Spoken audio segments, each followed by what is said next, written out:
let's get started. As most of you know, Sarah, Adriana, and I are the co-founder of IMAGINEi5. We are a social impact design house that works with entrepreneurs like yourself to bring positive changes to our societies.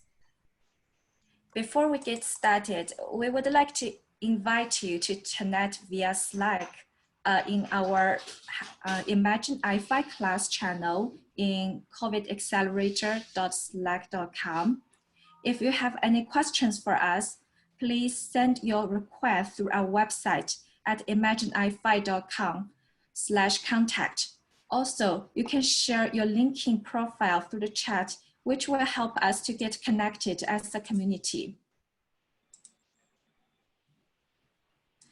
For today, we will have 3 speakers, 1 offering, and 1 prototyping session prepared for you. Our speakers will be sharing with us what they have been working on. They will identify the problem, describe their solutions, and share with us what they need from the strong community of change makers. Each speaker will have 5 minutes, including questions. We invite you to type your questions in the chat as we go along so that we can ask them at the end. For the speakers, please let us know if you want to share your screen. Yes. Yes. We see it, yeah. Okay, awesome. Okay, so the project that I've been working on is called Farm to Community. And it all started here in northern New York in Lewis County, which is a very rural area. Lewis County has a population of about 27,000. One of the farmers down the road from me got the idea of buying 250 dozen excess eggs and donating them to the school-based meal delivery program, which was an idea that was really inspiring to me, and I think a lot of other people around here, because it supported the farmers and gave them a little bit of financial support while they're struggling. It helped prevent that food from going to waste, and it went to feed food insecure families.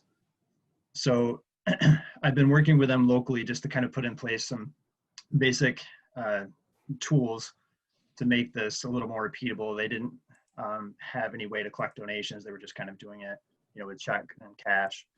So we got a GoFundMe campaign in place, built a Facebook page to run this initiative and other similar initiatives in the county.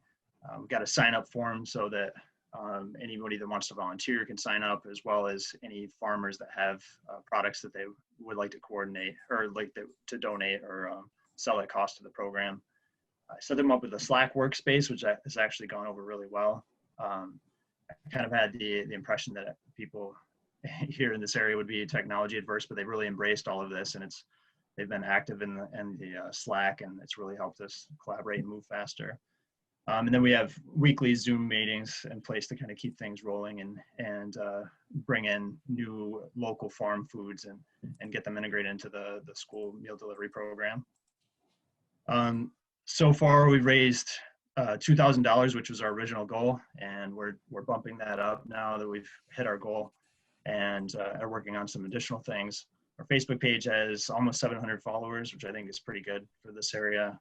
We've got 14 team members that are actively working in the Slack to identify more products that we can get distributed to the local families. We're working on expanding to 2 more initiatives locally, one with another school district, and then one with our local food pantry, which I'm excited about because they truly serve only food insecure families in the area, around 300 families before the pandemic started. So, and I had a discussion with them last week, and they're excited to work with us because they can make use of pretty much any food that we can get them. We're working on, I think they delivered eggs this past week. This coming week, they're doing maple syrup to go with pancakes that are going out in the meal delivery program. They got a pallet of cheese sticks donated by the local craft plant, and they're working on getting some local beets from a produce farmer. So here are a few pictures of them, the people that donated some maple syrup, bottling or putting those into cups and packaging them to go out to the families. Here's earlier milk delivery that they did, and some volunteers putting stickers on all those, getting them ready for the meal delivery.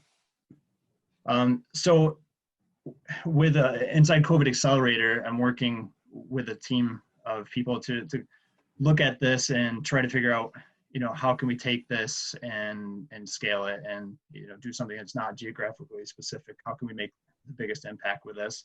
There's a few areas that we're looking at. One is kind of matchmaking the farmers that have excess food with food banks and meal delivery programs. There's the fundraising side, which seems to be important for the time being. Just spreading awareness and making people aware of similar initiatives in their area that they might want to volunteer or contribute to.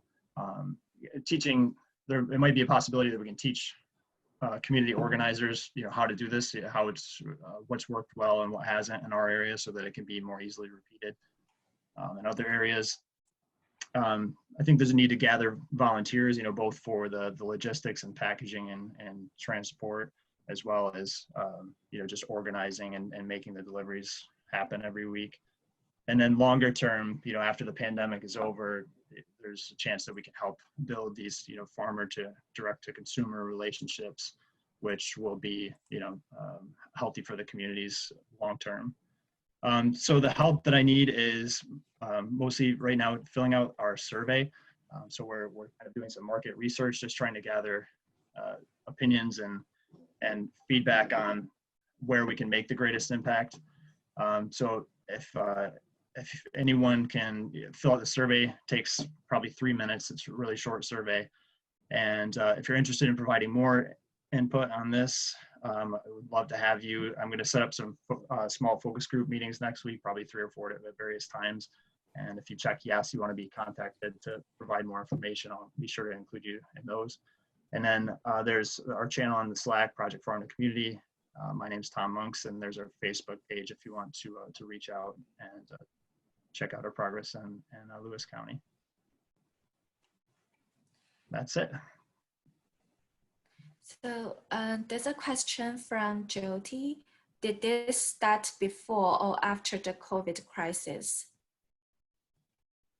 This started after the COVID crisis began. I would say this all began probably in mid-April.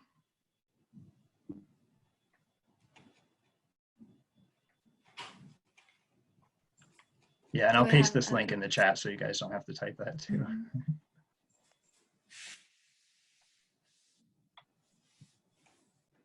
This is awesome, Tom. Yeah, this is amazing. Cool. Thank you. So even within here, we see that we can use prototyping in a way. Like you use Facebook, you use Zoom, you use Slack and everything. Like all of those are forms of prototyping that you did for your pilot. Well, we can say it's a pilot now, and then we can bring it up forward, or you are expanding it forward into a larger reach. So this is amazing. Yeah, true. I mean, at a minimum, if we don't do anything, and build some crazy app, hopefully we can at least document what we've done and spread awareness and help other people repeat this elsewhere. Awesome. I think, Tom, you have to stop sharing your screen. Oh, okay, sorry. All good. I like the maple syrup and the beets in particular. Very cool. So Tom, we have another question from the chat. The surveys focus in the US, right? Yeah, the focus is primarily in the US. I would say, I mean, if anybody is interested in providing their input for other regions, I would be more than happy to have that as well. I mean, if it were up to me, I would spread this initiative around the whole world. And we have a question from Kelly. What's your biggest challenge right now?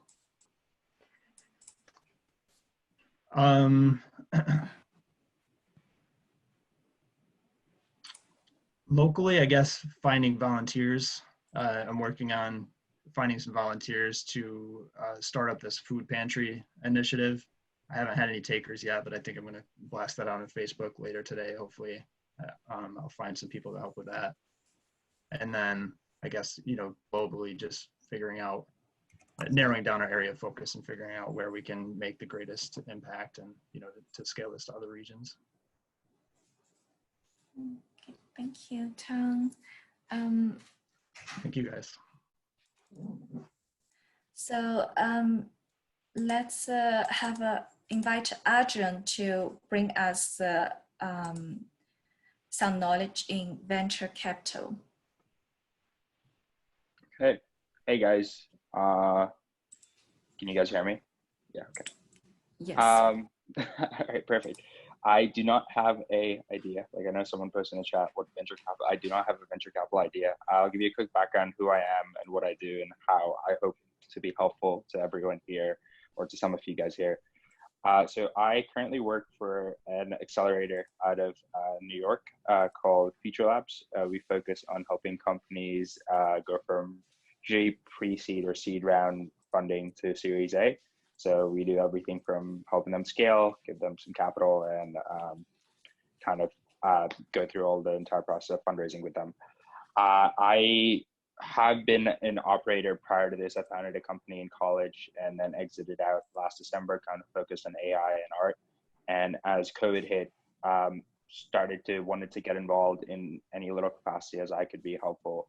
And so I am friends with Sarah. She's family friends. And so I heard about COVID Accelerator and wanted to kind of offer up my time as kind of a sounding board for some of the ideas on if I could help out. So my background and expertise primarily are in go to market, operations, scale. If you guys are doing something to be pitched to other investors, more than happy to take a look and kind of give you my feedback and advice on that. And anything in those regards, but very happy to kind of open up some time and be as helpful as I can. And also, if you guys are looking to be connected to someone, more than happy to make those connections and kind of support the ecosystem. So I know Sarah has my Calendly, and I think she just shared it on kind of, so I'm very open, and I can provide my email and contact info as well. More than happy to just give me a shout out on any of those, and happy to chat. An awesome job, Tom. I will actually connect with you, because me and a friend of mine started doing something kind of similar, but in the city. So I'll connect with you outside of this, but an awesome job. Awesome, thanks. I would love to chat. Thank you, Arjun. Next, let's have a XR Club. Would like to share with us some great news about the New Reality Summit. This is a 24-hour hackathon focused on the challenges in virtual education. Azim and Rashad, would you please give us more details about that? Yeah, so just for some background, me and Miss D are from a club at our school called XR, or basically we teach kids about mixed reality.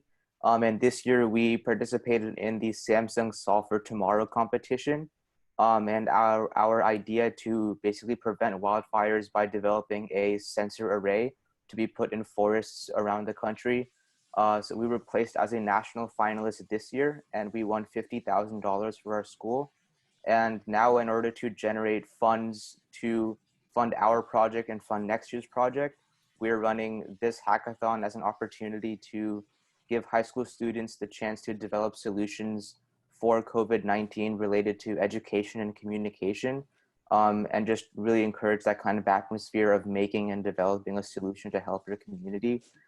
So from you guys, what we would love is if you could spread this link to anyone who who would be interested. We have awesome prizes, workshops, speakers, and the opportunities for some internships for high school students. So yeah, that's just an overall view of the event. Thanks, Vishak. Also, our kind friends here at IMAGINEi5, Sarah and Clarice and Adriana, have graciously offered to produce an ideation workshop and like a team formation during during our hackathon. And we also, even though it's really centered around students, we kind of want to include educators or people who are interested in the education space. And that could be from an entrepreneurial perspective. I know this group is really focused on that. or from, you know, those different backgrounds, we encourage that, and we're happy to have you join us. We also have guest speakers who you might be interested in viewing, and workshops that are student-led, and then some are led by educators and adults in the community. And just a quick little background on me, I founded the original foundation XR-EDU about 3 years ago, where we focus on building immersive technology for trying to solve problems in education. So that has been our focus, but through our student club that Vishak told you guys about, we've been able to enter other competitions and kind of open up the technology we use. Instead of just immersive tech, we've been using, you know, hardware, software, not just exclusive to like VR, AR. However, like I personally have a lot of experience with, like I'm an evangelist for trying to get AR and VR into education, and how that could better serve, you know, students and teachers alike. So that's a little bit about me, and that was my student Vishak.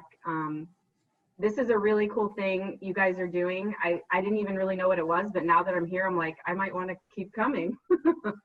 So thank you for hearing us out. And if you guys have any questions for us, we'd be happy to answer them. You're always welcome here, Azine and Vishak. And by the way, guys, if you want to invite your friends, like please, just like extending this out, please do. Like, I know that everybody, like we need a community, we need like people that are like, just, you know, having some sort of engagement for once per week is really nice. And then also like curiosity about what's happening right now, and how we can all work together. So like feel free to extend the invite to other people. Great, thank you. Thanks, Azine and Vishak.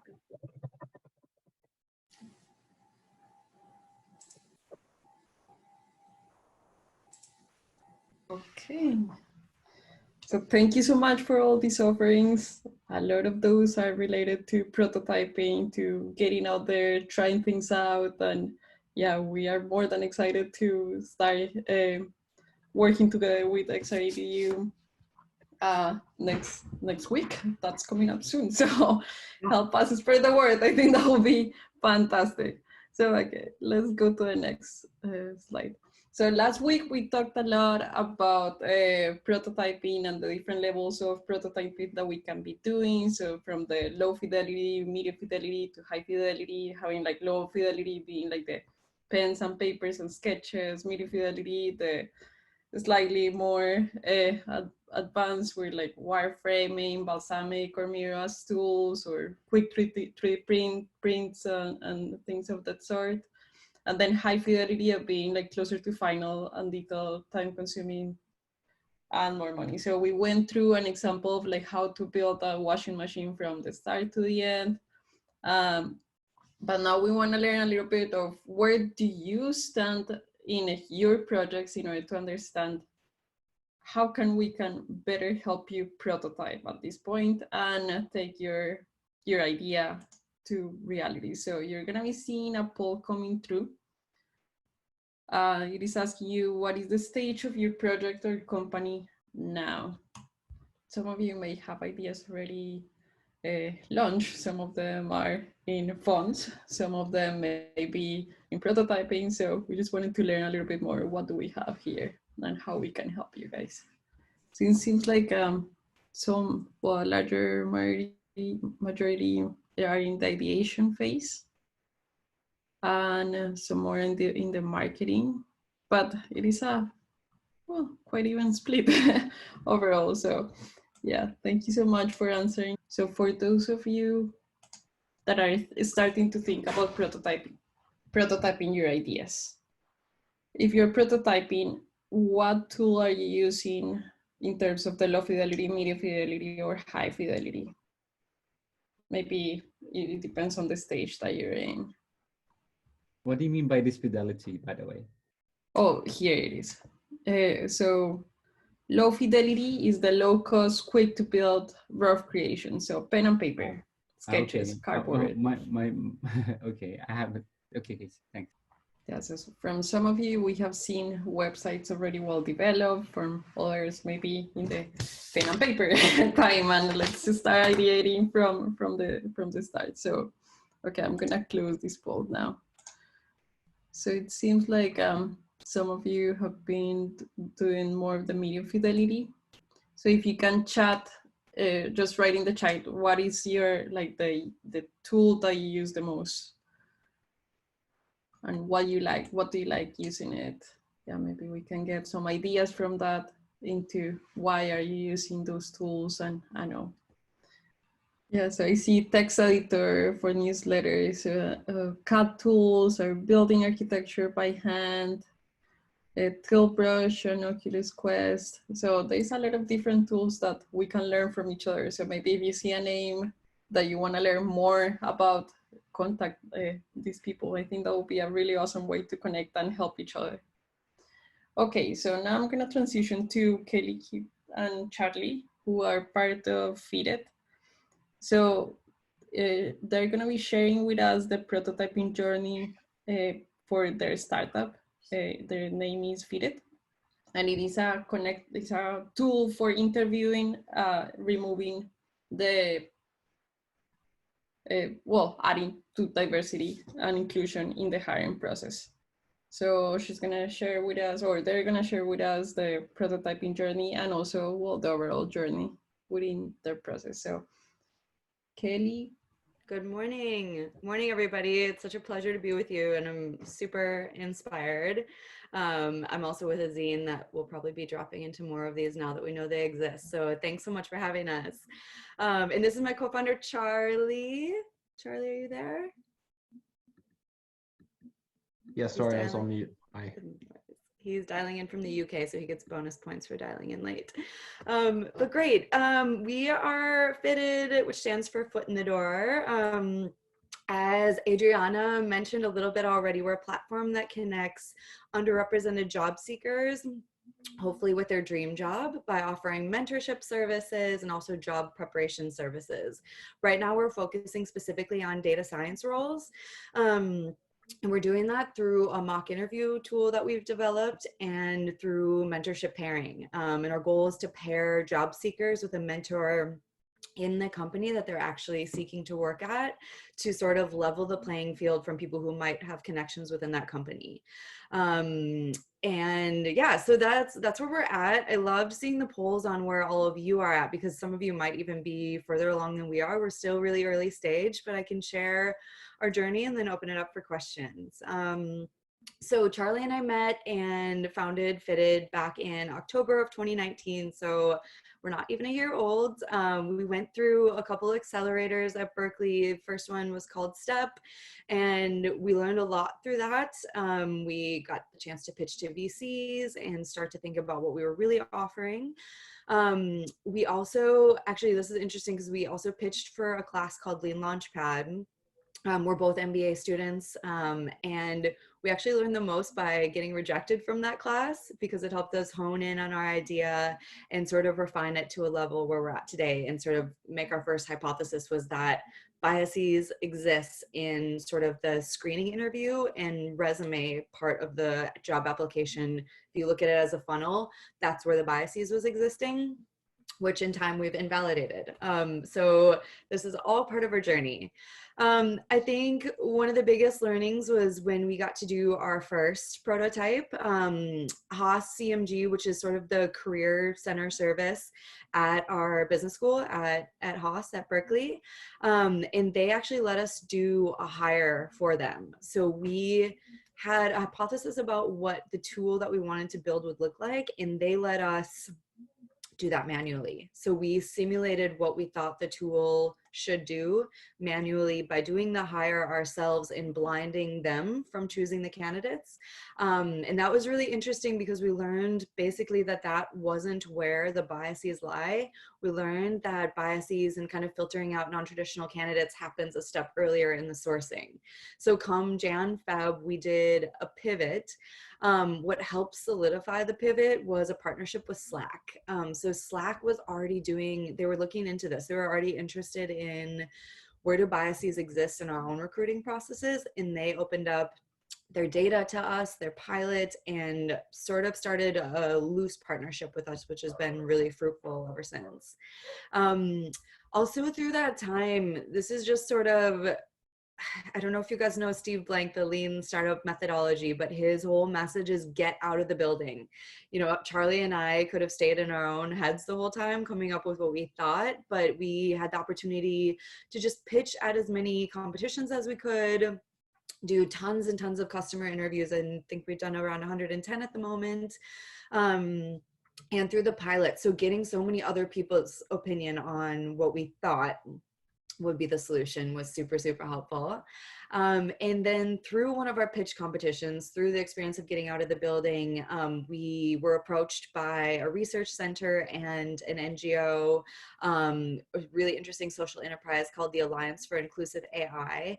And we've since struck up a pilot with them, and we're doing sort of a soft launch pilot starting in early July. They basically had an issue where they have a fantastic data analytics training, but they didn't have a way to connect once you finish the training to an interesting job. So that's where we're stepping in, and we're going to do a pilot with them in the next month. So it's been an interesting journey from a lot of different manual pilots, a lot of collaboration along the way. And I thought maybe instead of talking about it, I can just show you quickly some of our prototypes to get you thinking. And I can just share my screen quickly. Let me see. Yeah, here we go. Okay, so this was, can you see? Can everybody see? Thumbs up? Yeah, okay.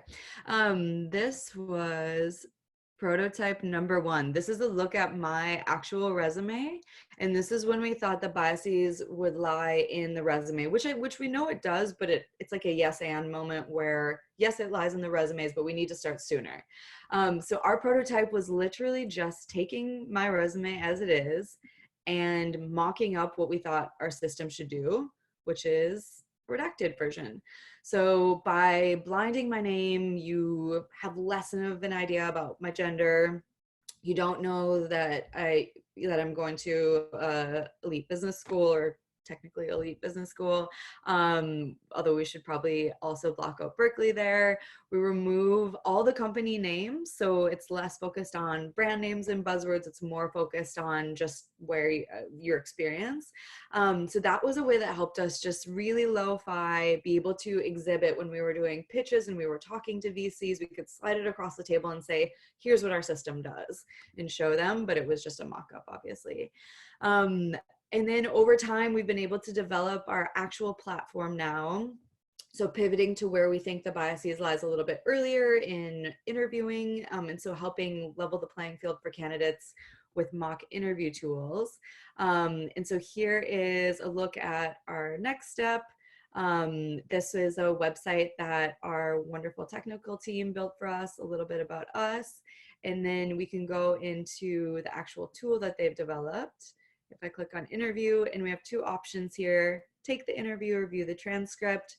And now candidates can click on take the interview and run through some stock interview questions here and practice actually testing. Here, so I have to move this, testing the tool. So the thought is that you simulate an interview by running through it. So I'm practicing, I'm walking through, tell me a little bit about yourself. I'm saying, hi, I'm Kelly. I just started my MBA at Berkeley, and the tool's recording this.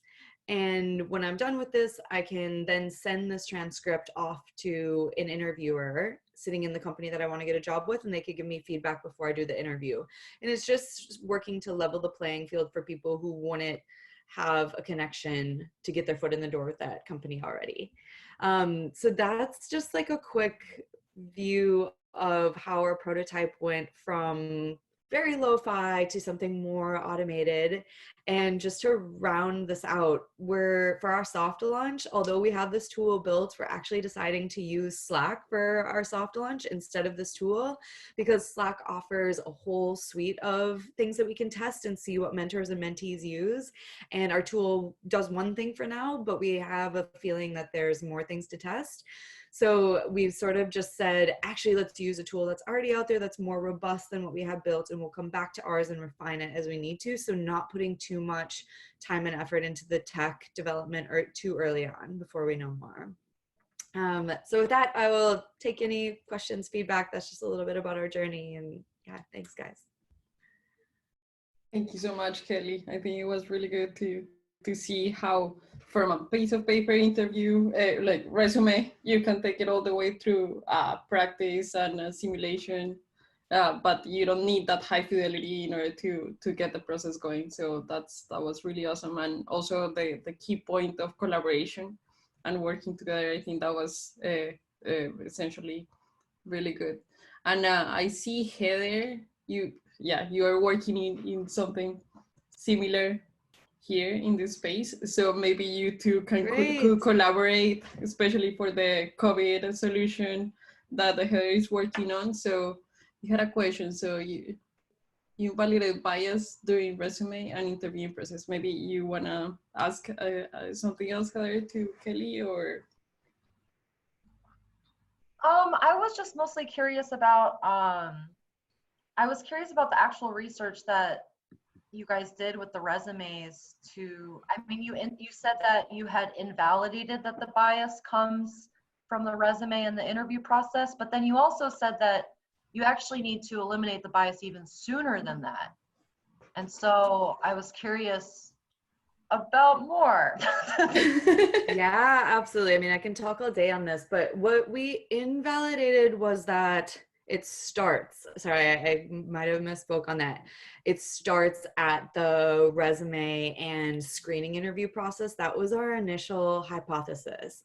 And what we learned through reading a lot of academic research too. I've been lucky to be able to do an independent study on this, and we've done a handful of different research projects around this and collaborated with professors who specialize in this. But we actually just did a ton of sort of firsthand primary research too that taught us a lot about actually the biases comes into play immediately. It comes in when you're sourcing candidates, and even before you get the chance to screen them, they're pre-screened out sometimes by a sourcing process. So what the pivot is really focusing on helping companies scale their sourcing for non-traditional applicants. Because what we find a lot of times is they have tried and true connections already to source candidates from elite backgrounds, from job recruiters, and there's this whole underlying section of really talented, really interesting, potentially better candidates for the job, in terms of they might be a lower cost hire because their attrition might be lower, and you're getting more diversity of thought on a team. So it was a mixture of firsthand experience, firsthand research, and then taking advantage of all the great research and work that's been done on this already that led us there. So it's totally a yes, and it's like, yeah, okay, bias exists in every step of it, but we learned we needed to start earlier than we initially thought. My biggest takeaways is that collaboration is key to everything. So I need your collaboration too. That's my ask. Thank you guys so much. Really appreciate it. Awesome. Thank you, Kelly. And thanks, Heather, for your comments. I think that's good that you guys are going to get the chance to collaborate and just chat it up. So the next phase of this session is prototyping with friends. So basically what we're going to do is break you out into sessions of groups of 4, and we're going to ask that you get feedback. So basically introduce each other, like introduce yourselves to one another. And then the second part is if you have a prototype, we're going to ask that you share your prototype, get some feedback, some quick feedback. If you don't have anything yet, it's totally okay. Just go ahead and talk about how you would start. What would be the first step to just getting your foot in the door towards prototyping? So I'm gonna stop sharing here, and I'm gonna turn it over to Adriana there we go, breakout rooms.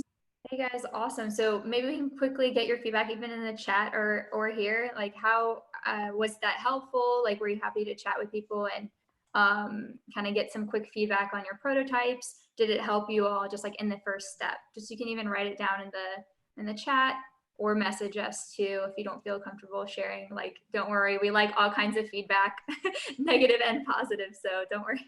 Well, negative mostly. I think that's important. But it was really nice having you guys here today, and hopefully we'll get to chat some more. Like we mentioned, every week, every Friday, I'm just going to share my screen here really quick.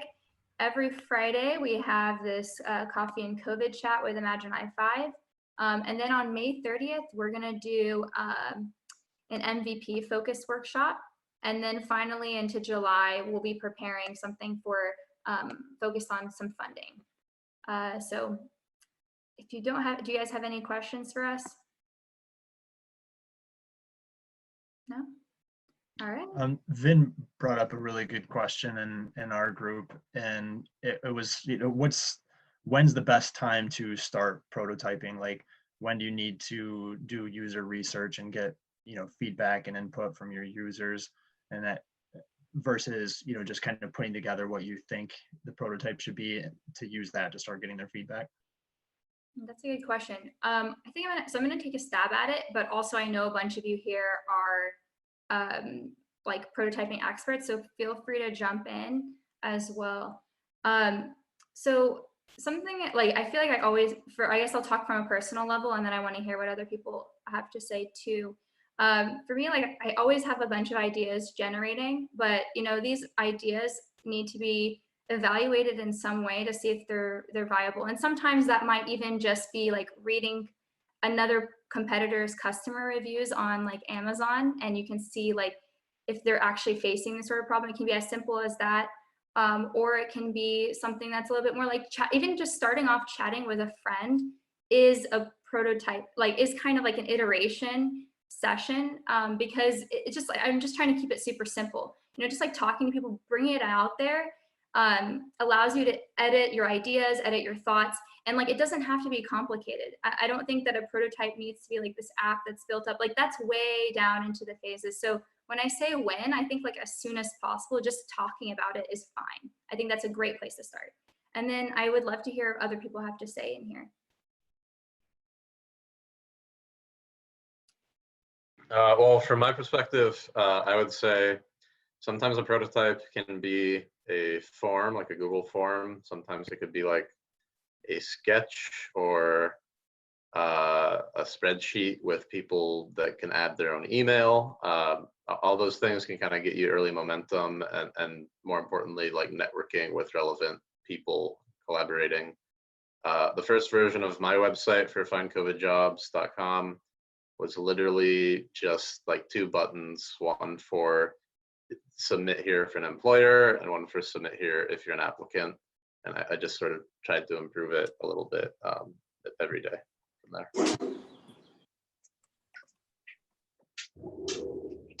Hello. Hi. So in a nutshell, you want to start prototyping soon. Test it out with friends. Any conversation, any idea, any like a board writing or anything that you do is a type of prototyping. So you're prototyping in a way. So I think like gaining the market research and applying it and then testing it again and so on, that helps along the way. I want to add something too about like actually the emotional part. Like, so, you know, when you're sharing something like that you really deeply care about, even if it's just an idea at this point, it can be really tough. Like you have to be a little bit vulnerable, and that's always a tough like initial thing to face. But I think like if you just keep trying at it, that like just like ask somebody you trust first. And then like just like figure out, I think like it's okay, like everybody's trying to figure it out and like be a little bit vulnerable, and I think that's the pathway to like creating something that is like unique, like beautiful, or like necessary for others.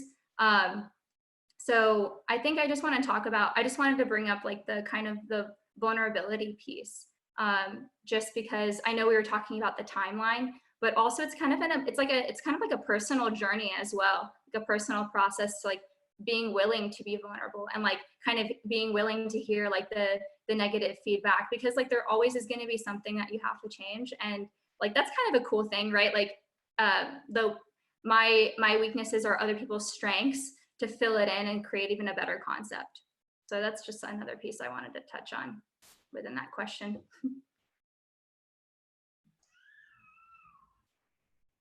Yeah, thank you so much for joining us today. I think we had a really good discussion, really good speakers. Thank you for your help, for yeah, participating and being vulnerable in a way, like showing us what you're doing and where are you in the stages of development. So thank you so much, and we'll see you next week. Bye.